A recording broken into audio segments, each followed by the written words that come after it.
Bütün ailələsən 11 nəfərin, 11'i də yoxdur. İndi mən bir həftədir buradayım. Gələn meyitlərin çoxunun baş üstündə yox ki, tanıyam ki, mənim qohumlarım, qardaşım balaları hansıdır? Bütün cavan gəlinlərin hamısının əl dırnaqlarının ətlərini belə məni axtarmaq üçün içərində sənət qalmayıb. Bütün əllərini belə soyublar, sümüklərini doğrayıb atıblar. Gəlinlərin hamısının gözlərini töküblər, gözlərini, bu ətlərin əksəriyyətini doğrayıb tikə-tikə yığıblar.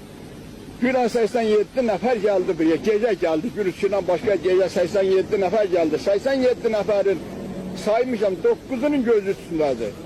Qalanının gözünü töküb təmiz eləyirlər, ətlərini tikə-tikə doğrayıb yığıblar avızlarına, dilləri ağızlarında yoxdur. 26'sı gecə orada yatışmışdır.